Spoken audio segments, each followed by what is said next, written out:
नमस्कार मित्रों, मैं हूं डॉक्टर हरिनिवास। चैनल का नाम है संस्कृत साहित्य एवं संस्कृति। महाभारत शांति पर्व। युधिष्ठिर ने श्री कृष्ण से उनके मन में जो एक प्रश्न चल रहा है कि क्षत्रियों का इतना बड़ा संहार हो गया, अब फिर से इनके कुलों की स्थापना कैसे होगी, इसके लिए जमदग्नि परशुराम का प्रश्न पूछा कि उन्होंने इस पृथ्वी से जब क्षत्रियों का संहार कर दिया तो फिर से इन क्षत्रियों के वंश किस प्रकार से चले हैं। श्री कृष्ण ने जब पूरी कथा सुना दी तो युधिष्ठिर के मुंह में से अहो रामस्य वार्ष्णेय शक्रस्यैव महात्मना, अरे वाह, क्या है इन राम का पराक्रम जो इंद्र के पराक्रम से भी कहीं अधिक है। देखिए, ये महाभारत का जो समय है, इस समय इंद्र ही सबसे प्रतापी देव माने जाते थे। हम अगर वेद काल में जाएंगे तो उसमें तो इन सबसे प्रतापी देव इंद्र हैं ही, लेकिन महाभारत के समय में भी इंद्र को ही सबसे प्रतापी माना जाता था। इसलिए जब भी किसी की तुलना होती है, रामायण में भी, वाल्मीकि रामायण में भी जब राम की तुलना होती है तो इंद्र से होती है, यहां पे भी जब तुलनाएं होती तो इंद्र के साथ होती है। तो इंद्र की तरह उन्होंने अपने पराक्रम को दिखाया है, इस बात को वो कहते हैं। और फिर वो भारत भूमि के उन सभी लोगों की प्रशंसा करते हैं कि जिन्होंने इन क्षत्रियों के वंश को अपने बीच में छुपा के रखा, चाहे वो गायों के बीच में उछले हों, चाहे वो गाय के बछड़ों के बीच में बड़े हुए, कुछ लंगूर के बीच में बड़े हुए। हम ये कथा सुन चुके हैं। तो उन सब की प्रशंसा करते करते युधिष्ठिर और श्री कृष्ण वहां कुरुक्षेत्र के मैदान में पितामह भीष्म के पास जाकर के पहुंच गए हैं। पितामह भीष्म के पास उस जगह पहुंचे कृष्ण युधिष्ठिर से कहते हैं, यच्च भूतम भविष्यम च भवच्च पुरुषर सभय सर्वम तद ज्ञान वृद्धस्य तब भीष्म प्रतिष्ठितम। इस संसार में जो कुछ हुआ है, जो कुछ होने वाला है, या जो कुछ घटित हो रहा है, ज्ञान वृद्ध पितामह भीष्म उन सब चीजों को अच्छी तरीके से जानते हैं। इसलिए मैं समझता हूं कि तुमको उनके पास से अच्छी तरीके से ज्ञान की प्राप्ति करनी चाहिए, राजधर्म की शिक्षा अच्छी तरीके से लेनी चाहिए। इस प्रकार की बातें करते करते जब बिल्कुल पितामह भीष्म के पास पहुंचे हैं तो पितामह भीष्म ने जिस प्रकार से स्तुति की है श्री कृष्ण की, वो तो हम देख ही चुके हैं। तब श्री कृष्ण उनसे कहते हैं, यतः खलु परा भक्तिर मयि ते पुरुषर सभय ततो मया वपुर दिव्यम त्वयि राजन प्रदर्शितम। अरे आपकी यही दृढ़ भक्ति तो है। श्री कृष्ण अपनी स्तुति सुनने के बाद पितामह भीष्म से कहते हैं, यही तो आपकी दृढ़ भक्ति है जिसकी वजह से मैंने आपको अपने विराट स्वरूप के दर्शन कराए। देखिए, पितामह भीष्म की भक्ति जो है ना, उसके लिए जब आप भक्त माल उठाएंगे या भक्तों की कथाओं को पढ़ेंगे ना, तब आपको मालूम पड़ेगा कि वो कृष्ण को किस प्रकार से अत्यंत आदर सम्मान देते हैं। ऐसा नहीं, उनकी भक्ति करते हैं। और कृष्ण भी उनकी भक्ति का जवाब किस प्रकार से देते हैं। उन्होंने प्रतिज्ञा कर ली थी कि कृष्ण ने अगर ये कहा है कि मैं शस्त्र नहीं उठाऊंगा महाभारत के युद्ध में, तो मैं इनके पास से शस्त्र उठवा के रहूंगा। यहां पे कृष्ण कितनी भी प्रतिज्ञाएं कर लें, लेकिन भगवान की सारी प्रतिज्ञाएं भक्तों के सामने आकर के टूट जाया करती। आज जब पितामह भीष्म सरसैया पे पड़े हुए हैं, तब श्री कृष्ण ने उनसे कहा है कि भाई, आपके जैसा तो कोई भक्त नहीं है, और आपकी इस दिव्य भक्ति के कारण ही मैंने आपको अपने उस विराट स्वरूप के दर्शन करवाए थे। तो आप इन पांडवों को, चूंकि इनको इस समय आपके मार्गदर्शन की आवश्यकता है, इसलिए प्रब्रूहि धर्मार्थ समाधि युक्तम सत्यम वचो स्यापनुदासु शोकम। इनके मन का दुख दूर हो जाए और इनको धर्म, सत्य, अर्थ, समाधि, ये सारी चीजों का ज्ञान प्राप्त हो, इस प्रकार से आप इनको उपदेश दीजिए। तब पितामह भीष्म जो हैं वो श्री कृष्ण से कहते हैं कि एक तो आपकी उपस्थिति में ये काम करना है? दूसरी मेरी सबसे बड़ी समस्या ये है कि मेरे अंग प्रत्यंग में ये जो बाण लगे हुए हैं ना, इनके अंदर से विषाग्नि मुझे जला रही है। इसलिए मेरी बुद्धि जो है ना, और कुछ विचार कर सके और कुछ समझ सके, इस स्थिति में नहीं है। इस समय मैं मन से चिंतन करके विचार करके कोई उपदेश इनको दे पाऊं या कुछ इनसे कह पाऊं, ये हे गोविंद बिल्कुल भी संभव नहीं है।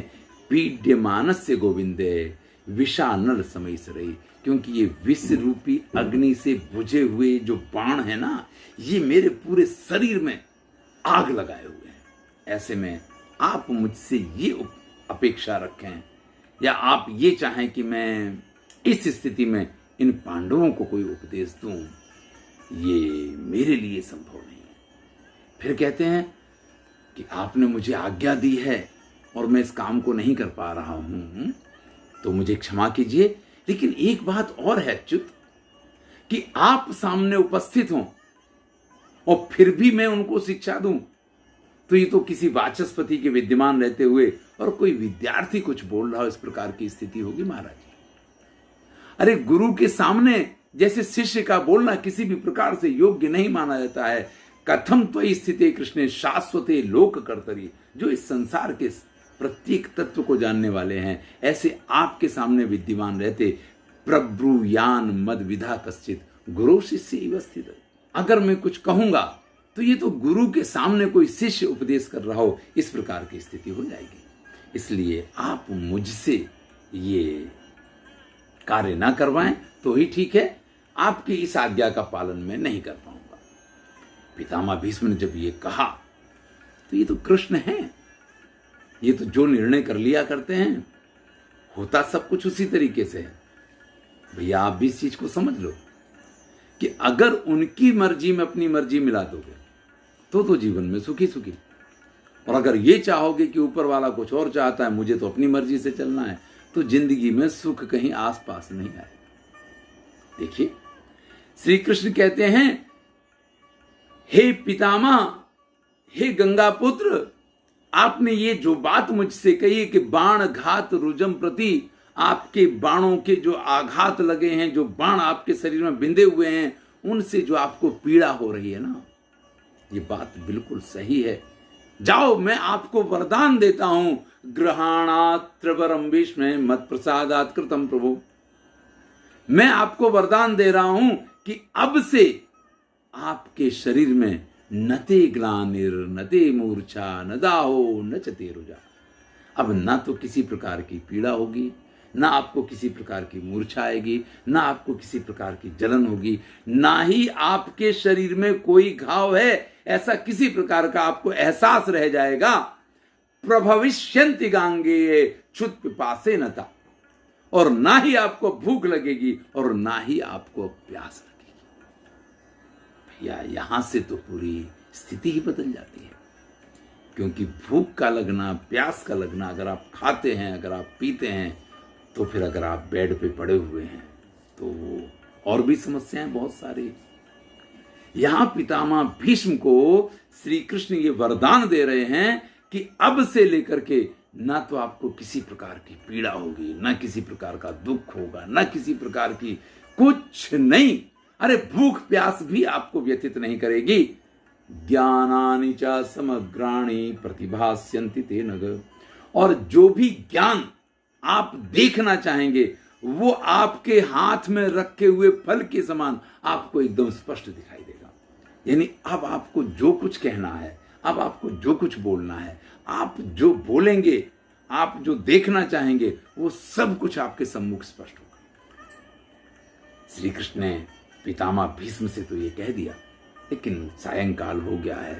आपने देखा कि राज्याभिषेक और पूरी प्रक्रिया हुई, उसके बाद यहां पितामह भीष्म के पास आए हैं तो श्री कृष्ण ये कहते हैं कि कल का ये प्रोग्राम फिक्स रखा जाता है कि ये पांडव आएंगे और आप युधिष्ठिर को ज्ञान प्रदान करेंगे। अब तो पितामह भीष्म ना भी नहीं कह सकते हैं। सभी लोग वहां से प्रस्थान करते हैं। रात्रि बड़े ही सुकून से गई। प्रातः काल होते ही श्री कृष्ण सात्यकी को भेजते हैं, जाओ महाराज युधिष्ठिर के महल में जाओ और देखो जाकर के कि महाराज युधिष्ठिर तैयार हुए हैं या नहीं पितामह भीष्म के पास जाने के लिए। लेकिन ये महाराज युधिष्ठिर सत्यनिष्ठ, ज्ञाननिष्ठ, तपोनिष्ठ, प्रातः काल होते ही वो भी नित्य कर्म से निवृत्त होकर के श्री कृष्ण के दूत के रूप में सात्यकी आए। उससे पहले तो अर्जुन से कहते हैं कि अर्जुन जल्दी से रथ को तैयार करो, मुझे पितामह भीष्म के पास उस ज्ञान को प्राप्त करने के लिए जाना है, राजधर्म की शिक्षा मुझे लेनी है। ये जो सैनिक है ना, इनको सबको रोक दो। अरे इस समय इतनी गुह्य विद्याएं वो हम लोगों को बताने वाले हैं, ऐसे में बहुत बड़ी भीड़ भाड़ वहां नहीं चाहिए। तो अंगरक्षकों की आवश्यकता नहीं है, पृष्ठ रक्षकों की आवश्यकता नहीं है, और जो हमारे आगे आगे पूरा स्क्वाड चलता है ना, उस स्क्वाड की भी कोई आवश्यकता नहीं है। बस हम लोग होंगे, हम पांचों भाई चलेंगे और कृष्ण। तब तक सात्यकी वहां जाकर के पहुंच गए हैं। तो सात्यकी के कहने से सब लोग कृष्ण के पास आए हैं और फिर श्री कृष्ण और युधिष्ठिर ये सभी लोग मिलकर के गंगा पुत्र भीष्म के पास जाकर के पहुंच जाते हैं। वहां जाकर के श्री कृष्ण युधिष्ठिर से कहते हैं कि अब आप अगर ज्ञान प्राप्त करना है तो प्रश्न पूछिए।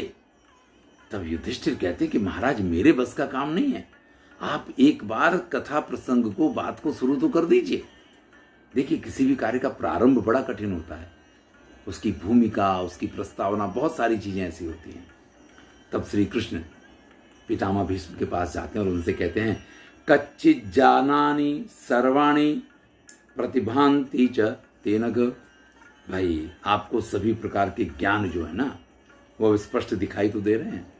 अब आपको किसी प्रकार की पीड़ा तो नहीं है, आपके हृदय में किसी प्रकार की व्याकुलता तो नहीं है।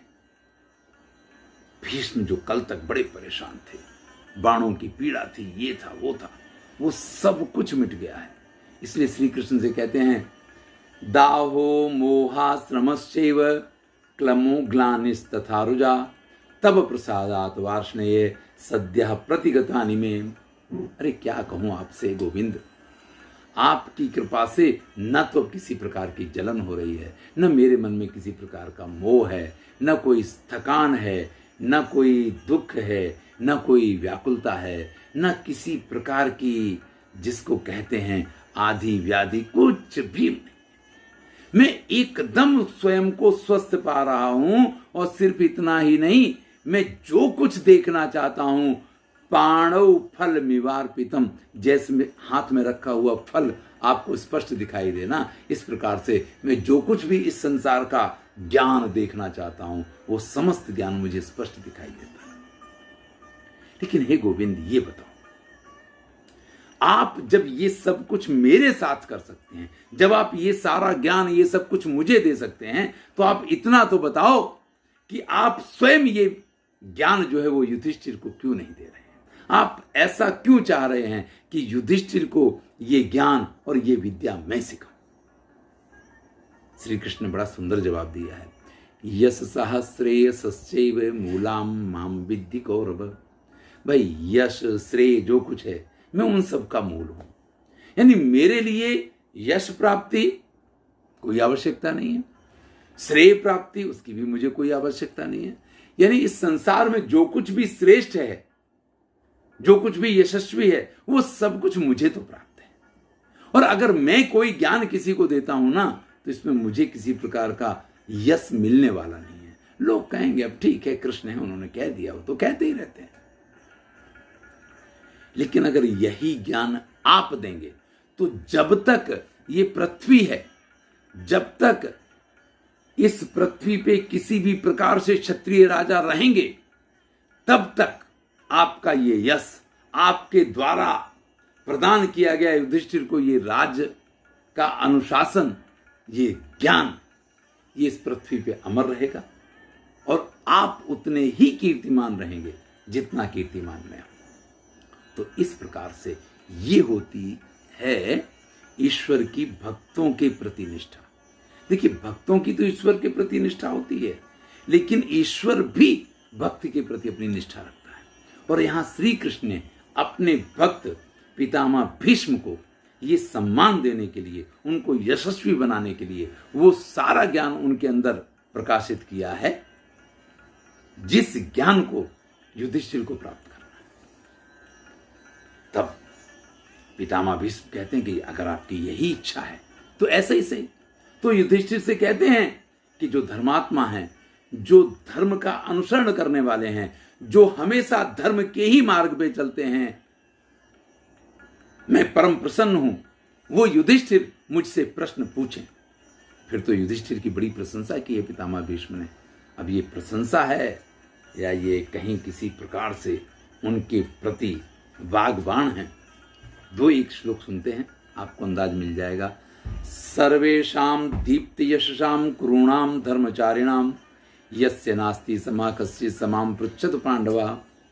सभी जितने भी परम यशस्वी लोग हैं, उन सब में धर्म का आचरण करने वाला जिनके समान दूसरा कोई नहीं है, वो पांडव राज युधिष्ठिर मुझसे प्रश्न करें।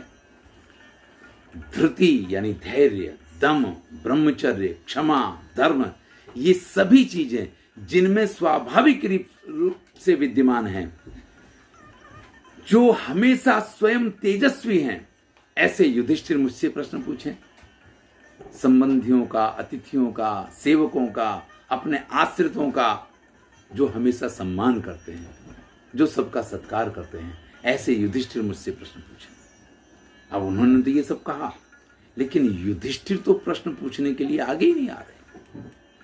तब पितामह से श्री कृष्ण कहते हैं कि पितामह लज्जया पर्योपितो धर्मराज युधिष्ठिरा। धर्मराज युधिष्ठिर को अत्यंत लज्जा आ रही है। उनको भय लग रहा है कि आपके पास वो आएंगे तो कहीं आप क्रोधित होकर के उनको शाप ना दे दें, क्योंकि जिस प्रकार से आपकी ये दशा उन लोगों ने की है। तब पितामह कहते हैं कि नहीं, ऐसा कैसे संभव है? अरे भाई, ब्राह्मणों का धर्म जैसे दान, अध्ययन और तपस्या है, इसी प्रकार से क्षत्रियों का धर्म है कि वो समर भूमि में अपने शरीर का परित्याग करें। तो मैंने समर भूमि में अपने शरीर का परित्याग किया है, ये कोई गलत नहीं हुआ है मेरे साथ में। और पिता हो, पितामह हो, भाई हो, गुरु हो, संबंधी हो, बंधु हो, बांधव हो, अगर वो किसी गलत का साथ देते हैं तो उनको मारना ये धर्म है। युधिष्ठिर ने इसमें कुछ भी अधर्म नहीं किया है, इसलिए युधिष्ठिर को ऐसा विचार नहीं करना चाहिए। जो लोभ में आकर के सनातन धर्म के सिद्धांतों का पालन नहीं करता है, जो सनातन धर्म की निंदा करता है या सनातन धर्म के नियमों का उल्लंघन करता है, यो लोभान्ना समीक्षेते धर्म से तुम सनातनम निहंति यस्तम समरे क्षत्रियो वैसा धर्मविद। जो क्षत्रिय ऐसे सनातन धर्म के अपमानी को मारता है, वो क्षत्रिय हमेशा धर्म का आचरण कर रहा है। और इसलिए युधिष्ठिर ने ये जो कुछ किया है, ये धर्म का आचरण किया है। और क्षत्रिय के लिए तो ये बात कही गई है कि अगर उसको कोई ललकारता है तो समर भूमि से वो पीछे नहीं हट सकता है। आहूतेन रणे नित्यम योद्धव्यम छत्रबंधना। और यहां युधिष्ठिर स्वयं युद्ध नहीं चाहते थे, उनको युद्ध के लिए बार बार ललकारा गया है।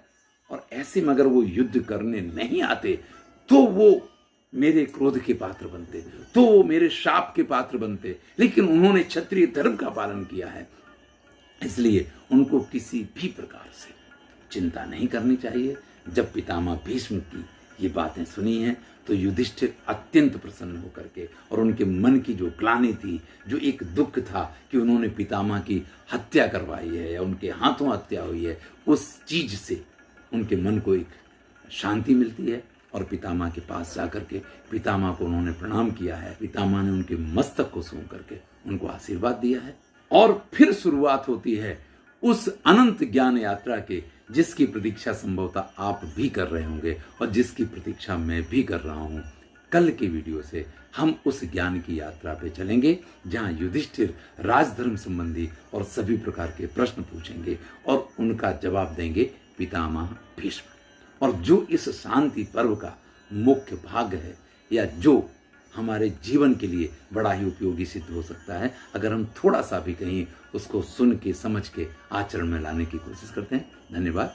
मैं हूं डॉक्टर हरिनिवास। आनंद लीजिए। अगर अच्छा लगे तो मित्रों के साथ शेयर कीजिए। अगर चैनल सब्सक्राइब नहीं किया है तो सब्सक्राइब